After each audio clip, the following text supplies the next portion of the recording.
네, 여러분 안녕하세요. 박성호 전사입니다. 오늘은 균형 잡기 두 번째 영상이고요. 오늘은 믿음을 지키는 사람이 당하는 손해에 대한 이야기를 해보려고 합니다. 여러분 혹시 믿음을 지키는 것 때문에 손해를 경험해 보신 적은 없으신가요? 거기에는 크고 작은 금전적인 손해가 있을 수도 있지만 그뿐만 아니라 우리의 감정과 심리적인 불이익도 있을 수 있습니다. 신앙인으로서 이런 손해를 100% 감수하기도 부담되고 그렇다고 양심의 가책을 거스르기도 참 불편합니다. 이 중간의 중심점을 좀 생각해 보려고 하는데요. 오늘 영상은 이 균형을 잘 잡는 것이 하나님께 큰 복 받는 비결이기 때문에 끝까지 시청하시기를 부탁드립니다. 먼저 저의 경험을 이야기해 볼게요. 몇 년 전에 골목이 좁은 오래된 빌라로 제가 이사를 갔는데요. 이사 당일에 저희 어머니가 돕겠다고 오셨는데 이사하고 있으면 왜 동네 이웃들을 만나게 되잖아요. 근데 어머니가 만나는 사람마다 우리 아들이 이사 오는데 우리 아들이 교회 전도사예요 이렇게 얘기를 하는 거예요. 제 입장에서 얼마나 부담이 돼요 그게. 그래서 제가 불러서 그런 말 하지 마세요 부담돼요 하니까 어머니 하시는 말씀이 부담 느끼라고 하는 말이래요. 그러니까 교회에서만 전도사가 아니라 동네에서도 전도사인 것처럼 살라는 어머니의 뜻이었습니다. 그래서 그 집에 사는 동안 2년 동안은 어쩔 수 없이 불편하게 살았습니다. 제가 먼저 인사를 하고 계단에 쓰레기 떨어져 있으면 먼저 줍고 또 골목이 좁은 동네라 어쩔 수 없이 주차를 양보한 적도 있고요. 그때 든 생각이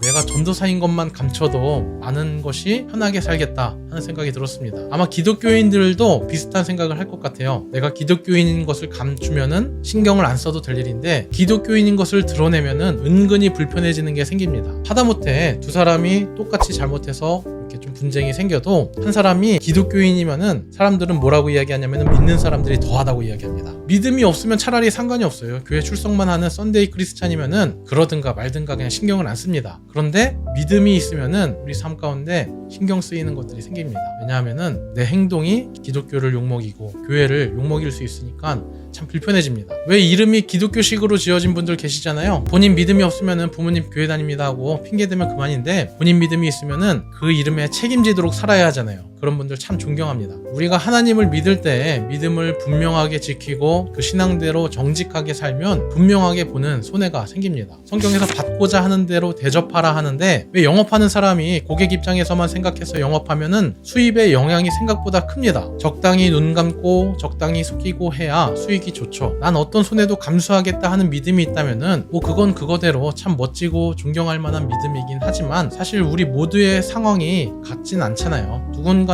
몇백만 원 당장 손해봐도 인생에 큰 타격이 없겠지만 누군가는 당장 그 돈 때문에 가족이 큰 어려움에 처할 수도 있잖아요. 이 손해를 앞두고 느끼는 이 심리를 조금 주목해 볼 필요가 있습니다. 손해 때문에 두려움이 우리를 사로잡게 되면은 우리는 손해의 정도를 제대로 파악하지 못하게 됩니다. 예전에 유기성 목사님 설교에서 들은 내용입니다. 유기성 목사님이 양육 모임 진행하신 적이 있다 하시는데 교육을 다 마치고 교육에 참여하신 분들도 큰 은혜를 받았다고 합니다. 그래서 목사님이 질문하시기를 여러분의 삶은 하나님의 것입니까? 하고 물으니 아멘이 나왔대요. 그래서 지갑을 다 꺼내 테이블 위에 올려놓으세요 하고 여러분의 삶이 하나님의 것이면 이 지갑도 하나님의 것이지요? 하고 물었더니 아멘이 조금 줄어들었다 해요.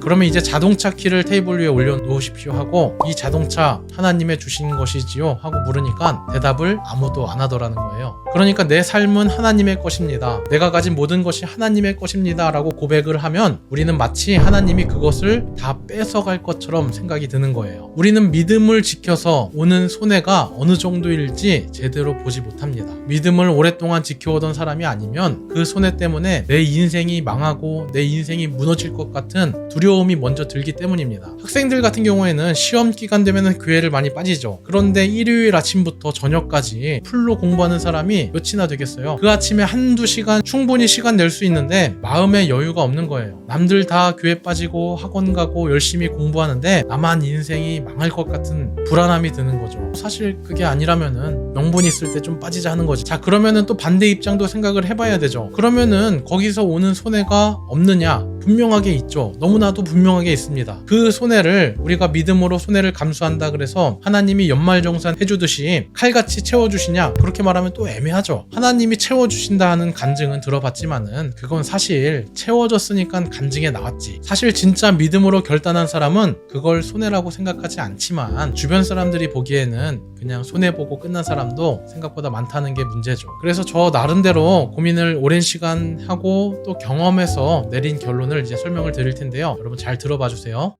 제가 신학 전공하기 전에 전문대 자동차과를 전공했습니다. 마지막 학기에 제가 들었던 과목 중에 정말 실력 있는 교수님이 출강 나오신 적이 있는데요. 그 교수님이 해주신 조언이 제 인생에 큰 영향을 줬습니다. 그 교수님이 당신의 삶을 설명해 주시길, 고등학교 때 성적은 중상위권 정도 했다 그래요. 수능 보고 점수에 맞춰서 대학을 갔는데 1, 2학년 때 좋은 학점 받기 위해서 열심히 공부를 했는데 이제 3학년을 앞두고 약간 현타가 왔다는 거예요. 왜냐하면 꽤 괜찮은 성적을 받아왔는데 성적에 비해서 내 실력이라 할 만한 게 없더래요. 그래서 3학년부터 방향을 새로 잡았습니다. 나는 성적은 조금 떨어져도 실력이 있는 사람이 되겠다 마음먹었대요. 진짜 나를 성장시키고 나의 실력을 키우는 그런 실전 위주의 공부들을 우선으로 했다고 합니다. 그래서 학점을 위한 공부를 할 때는 A그룹에 있었는데 진짜 내 실력을 키우는 공부를 하니까, 그것도 물론 이제 학과 공부랑 겹치는 게 있으니까 학점이 B뿔 정도로 떨어지더라는 거예요. 그 전에 생각하기로는 A그룹에서 밑으로 떨어지면은 인생이 크게 잘못될 것처럼 느꼈는데, 오히려 B뿔 성적으로 졸업해서 내 실력을 갖추니까 오히려 이후의 진로가 더 잘 풀렸다고 합니다. 당시 저에게는 참 충격이었던 게, 제가 자동차과 2년 평점이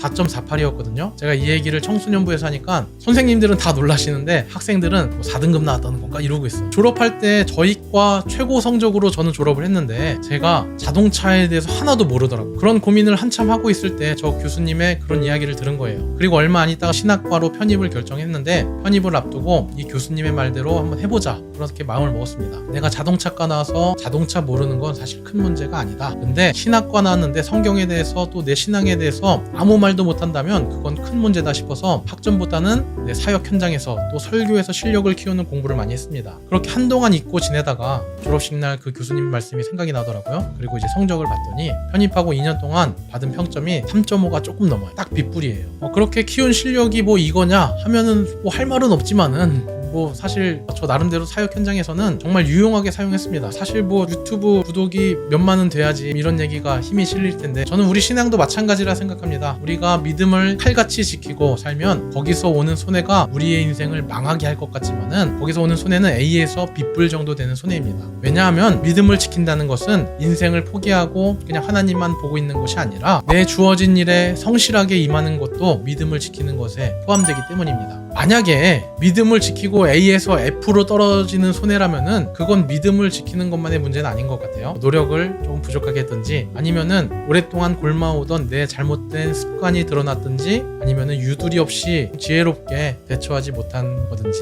뭐 이것도 저것도 아니라면은 그건 또 하나님의 인도하심 가운데 있는 과정이라 생각합니다. 결론으로 정리를 조금 하자면은, 결국 우리 인생의 목표는 B 플러스 인생을 사는 것입니다. 믿음을 지키는 데에는 손해 비용이 발생된다고 처음부터 생각을 해야 합니다. 그런데 제가 내린 결론으로는 이게 손해만은 아니라는 거예요. 두 가지 차원에서 손해가 아닌데, 하나는 합력하여 선을 이루시는 하나님이 그 손해를 채워주시기도 하고, 아니더라도 아까 말한 대로 평안의 복을 더하셔서 우리가 그 손해를 느끼지 못하게 됩니다. 다른 하나는 제가 경험해보니까 당장은 손해일 수 있어. 그런데 그렇게 칼같이 믿음 지키는 삶은 영향력이 생깁니다. 당장 손해에 눈이 가려서 관계도 놓치고 인생을 좁은 시야로 사는 게 아니라 관계의 복을 받고 더 넓은 시야로 지혜롭게 살게 됩니다. 여러분 실제로 그렇습니다. 세상 사람들이 봤을 때 적당히 나이롱으로 믿는 사람은 오히려 조롱하는데, 정말 칼같이 열심히 믿는 사람은 세상 사람들도 인정하고 존경합니다. 여러분 이 경험을 해보시기를 축복합니다. 믿음을 굳건히 지키는 그 삶은 하나님의 역사를 경험하게 되는 것입니다. 이 양쪽에 좀 균형을 잡는다고 할 때 약간 중간쯤에서 적당히 손해 안 보고 적당히 믿음도 지킬 것처럼 혹시 생각하셨나요? 중심점은 가운데가 아니라 약간 믿음을 지키는 쪽에 가깝습니다. 왜냐하면은 이 손해보다 믿음을 지킴으로 얻는 복이 더 크기 때문입니다. 이쪽이 무거우니까 당연히 중심을 잡기 위해서는 정 가운데가 아니라 믿음을 지키는 쪽에 가까운 거죠. 그래서 마음의 준비를 하세요. 이후에 이런 갈등의 순간이 온다면은 올 것이 왔구나, 나도 드디어 하나님의 역사에 동참하는구나 생각하시고 더욱 은혜 가운데 나아가시기를 축복합니다. 네, 오늘 영상이 너무 길어져서 조금 걱정이네요. 지금 더디지만은 구독자가 조금씩 오르고 있습니다. 먼저 구독 눌러주신 분들은 정말 큰 감사드리고요. 설마 영상 여기까지 왔는데 아직도 구독을 안 누르신 분들은 빨리 눌러주세요. 더 좋은 내용으로 보답하도록 하겠습니다. 네, 시청해주셔서 감사하고요. 다음에 더 좋은 내용으로 찾아뵙겠습니다. 안녕.